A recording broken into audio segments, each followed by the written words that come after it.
श्री स्वामी समर्थ. अनंत कोटी ब्रह्मांड नायक राजाधिराज योगीराज परब्रह्म श्री स्वामी समर्थ महाराज यांच्या चरणी त्रिवार मुद्रा, परमपूज्य गुरु माऊली यांच्या चरणी त्रिवार वंदना आणि सर्व सेवेकरिता बोलणं श्री स्वामी समर्थ. बघा, आज मी तुमच्यासाठी घेऊन आलेले आहे असे 3 काही उपाय किंवा 3 काही अशा गोष्टी की ज्या आपल्याला घरासाठी खूप महत्त्वाच्या असतात. त्याच्यामध्ये घरासाठी आपल्याला जागेची गरज असते, त्याचबरोबर आपल्याला घर तयार करायचं असतं, बांधायचं असतं, घरासाठी जागा घ्यायची असते. तर त्यासाठी आपल्याला काय करायचं, घेतलेली जागा आपल्यासाठी ती योग्य आहे की नाही हे आपण कसं ओळखायचं ते. आणि त्याचबरोबर आपल्याला कधी कधी घर घ्यायचं असतं पण आपल्याला कर्ज मिळत नाही किंवा काहीतरी कर्ज आपण जर त्यासाठी काढत असतो तर आपल्याला काहीतरी अडचणी येत असतात, लोन करण्यासाठी काहीतरी अडचणी येत असतात. तर त्याबद्दलचे जे काही उपाय आहेत ते आज आपण पाहणार आहोत. तर सगळ्यात महत्त्वाचं म्हणजे आपलं स्वतःचं घर घेण्यासाठी किंवा स्वतःची जागा घेण्यासाठी आपल्याला असं कोणती सेवा आहे की जी आपल्याला केली तर आपल्याला त्याचा लवकर फरक पडतो.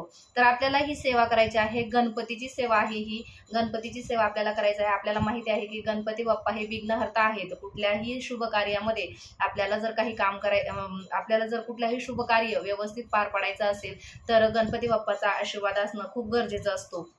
आणि ते गणपती बाप्पा त्यांच्या आशीर्वादाने आपल्या शुभ कार्यातील सगळे विघ्न दूर करतात. तर त्याच्यासाठी ही सेवा जी आहे ती गणपती बाप्पाची सेवा आहे. ती कशा पद्धतीने करायचं ते मी तुम्हाला सांगते. काय करायचं आहे की 21 मंगळवार किंवा 21 संकष्टी, 21 चतुर्थ्या तुम्हाला करायच्या आहेत. त्या कशा करायच्या आहेत, संकल्पयुक्त तुम्हाला करायच्या आहेत.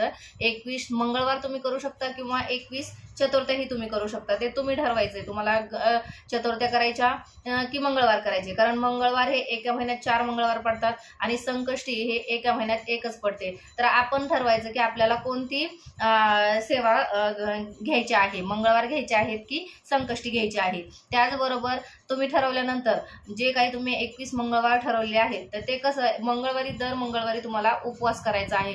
उपवास तुम्हाला दिवसभर करायचा आहे आणि दिवसभरामध्ये सकाळी उठल्यानंतर तुम्हाला तुमची देवपूजा वगैरे झाल्याच्या नंतर तुम्हाला गणपती बाप्पाचं पूजा करायची आहे. पण जर जवळच तुम्हाला गणपती बाप्पाचं मंदिर वगैरे असेल तर तिथेही तुम्ही जाऊ शकता. जर जवळ गणपती बाप्पाचं मंदिर नसेल तर तुम्ही घरीही ही पूजा करू शकता. गणपती बाप्पाची पूजा करत असताना तुम्हाला काय करायचं आहे की गणपती बाप्पाचं जे अभिषेक वगैरे करून झाल्याच्या नंतर गणपती बाप्पांना तुम्हाला जागेवर ठेवून दिल्यानंतर गंध अक्षता वगैरे तुम्हाला व्हायच्या आहेत. आणि त्याच्यानंतर तुम्हाला गणपती अथर्व शीर्षाचं एक पाठ करायचं आहे. गणपती अथर्व शीर्षाचं रोज एक पाठ करायचं आहे. त्याचबरोबर एक माळ श्री गजानन जय गजानन हा जो मंत्र आहे हा मंत्र तुम्हाला 108 वेळा जपायचा आहे. जर तुम्हाला नाही वेळ भेटला एक माळ जप करण्यासाठी, काही गडबड असेल तर येता जाताही दिवसभर तुम्ही तो मंत्र जपू शकता. आणि त्याचबरोबर तुम्हाला काय करायचं आहे की दर मंगळवारी जास्वंदाचं एक फूल आपल्याला गणपती बाप्पांना अर्पण करायचं आहे. ते कशा पद्धतीने अर्पण करायचं आहे की ह्या मंगळवारी तुम्हाला 1 अर्पण करायचं आहे, पुढच्या मंगळवारी तुम्हाला 2 अर्पण करायचे आहेत. म्हणजे अशा चढत्या क्रमाने तुम्हाला दर मंगळवारी जे जास्वंदाचं फूल आहे लाल कलरचं जास्वंदाचं फूल तुम्हाला गणपती बाप्पाला चढवायचं आहे. चढत्या क्रमाने दर मंगळवारी चढत्या क्रमाने तुम्हाला चढवायचं आहे. पहिल्या मंगळवारी 1, दुसऱ्या मंगळवारी 2, तिसऱ्या मंगळवारी 3 अशा पद्धतीने तुम्हाला 21 मंगळवार जास्वंदाची फुलं गणपती बाप्पाला चढवायचे आहेत. अशा पद्धतीची ही सेवा आहे. खूप साधी आहे, सोपी आहे. बऱ्याच जणांचा अनुभव आहे की ही सेवा करत असतानाच 2 ते 3 महिन्यामध्ये त्यांना या सेवेचा अनुभव आलेला आहे. असे बरेच सेवेकरी आहेत. त्याच्यामुळे ज्यांना शक्य आहे त्यांनी सहज आणि सोपी ही सेवा करून बघा. अशा पद्धतीची ही सेवा आहे. त्याच्यानंतर दुसरी जी गोष्ट आहे ती गोष्ट म्हणजे आपण जागा घेतली तर ती जागा आपल्यासाठी योग्य की अयोग्य हे कसं ओळखायचं. कारण बऱ्याच वेळेला असं होतं की आपण जागा खरेदी करतो पण जागा खरेदी केल्याच्या नंतर त्याच्यावर आपण घर बांधतो. घर बांधल्यानंतर घरामध्ये जे सुख समाधान आपल्याला हवं असतं ते सुख समाधान आपल्याला लागत नाही, लक्षात येत नाही. ह्या गोष्टी कशामुळे घडतात, काय घडतात. मग आपण इकडं तिकडं हे कर ते कर, ह्या बुवाला दाखव त्या बुवाला दाखव, पण काहीही फरक पडत नाही. कारण जाग्यातच जर नकारात्मकता असेल तर कुठल्याही गोष्टीचा काहीही फरक पडत नाही. त्याचं योग्य निदान न झाल्यामुळे सगळे प्रॉब्लेम तसेच राहतात आणि आपल्याला अडचणींना तोंड द्यावं लागतं. तर अशा पद्धतीने आपल्याला जर आपण ती जागा घेतल्याबरोबरच ती आपल्यासाठी योग्य आहे की अयोग्य आहे किंवा जागा घेण्या अगोदरच ती जागा आपल्यासाठी योग्य आहे की अयोग्य आहे हे कसं ओळखायचं हे जर आपल्याला माहिती असेल तर आपण या सर्व गोष्टींपासून वाचू शकतो किंवा आपला बचाव करू शकतो.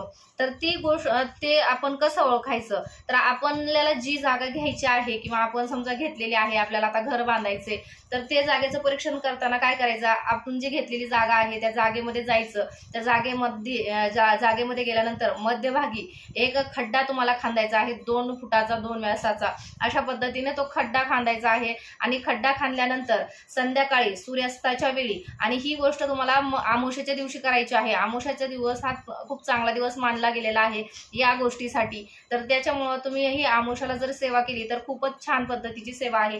तुम्ही जायचं आहे, मध्यभागी एक खड्डा खांदायचा आहे आणि त्याच्यामध्ये सूर्यास्ताच्या वेळेला, अमावस्येच्या दिवशी सूर्यास्ताच्या वेळेला ही सेवा करायची आहे. आणि मग खड्डा खांदून झाल्याच्या नंतर त्याच्यामध्ये तुम्हाला तो पूर्ण खड्डा भरून पाणी त्याच्यामध्ये टाकून ठेवायचं आहे. तसंच परत तुम्हाला घरी यायचं आहे आणि दुसऱ्या दिवशी सकाळी जाऊन तुम्हाला तिथं त्या जागेमध्ये जाऊन चेक करायचं आहे की त्या खड्ड्यामधलं पाणी किती आहे, काय आहे. तर ते खड्ड्यामधलं पाणी जर तुम्ही भरून खड्डा टाकला होता तर त्याच्यामध्ये जर ते अर्ध पाणी राहिलं असेल तर ती जागा तुमच्यासाठी अतिउत्तम आहे असं समजायला काहीच हरकत नाही. आणि त्यानंतर जर त्याच्यामधलं संपूर्ण पाणी आटलेलं असेल आणि फक्त ओलावा शिल्लक असेल तर ती जागा तुमच्यासाठी मध्यम आहे अशी समजावी. म्हणजे खूप छानही नाही आणि खूप खराबही नाही, अशा पद्धतीची जागा आहे असं समजावं. आणि जर त्यातलं पूर्ण पाणी शोषून घेऊन जर ते एकदम खड्डा कोरडा पडला असेल, त्याला भेगा पडल्या असतील, तर ती जागा एकदम अशुभ समजावी. त्या जागेवर घर वगैरे बांधू नये,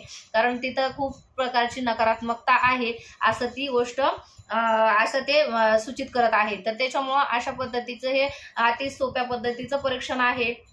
तर त्याच्यामुळं तुम्ही व्यवस्थितरित्या तिथून पुढं काही सेवा वगैरे करून, जर काही असं जाणत्यांचे अजून हे घेऊन जर तुम्ही सेवा वगैरे करून त्याच्यावर घर बांधायची जर तुमची इच्छा असेल तर काहीतरी सेवा वगैरे तिथं करूनच नंतर तुम्ही घर बांधा. अन्यथा तसंच पद्धतीने घर अजिबात बांधू नका. तर अशा पद्धतीचे हे साधं सोपं भूमी परीक्षण आहे. तुम्ही नक्की करून बघा. सोपं आहे, साधं आहे.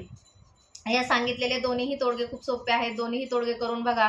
झालेली सेवा श्री स्वामी समर्थ महाराजांच्या चरणी रुजू करते. तुम्हाला हा व्हिडिओ कसा वाटला नक्की कमेंट्समध्ये कळवा. त्याचबरोबर चॅनलला सबस्क्राईब करा. व्हिडिओ चांगला वाटला असेल तर शेअर करा.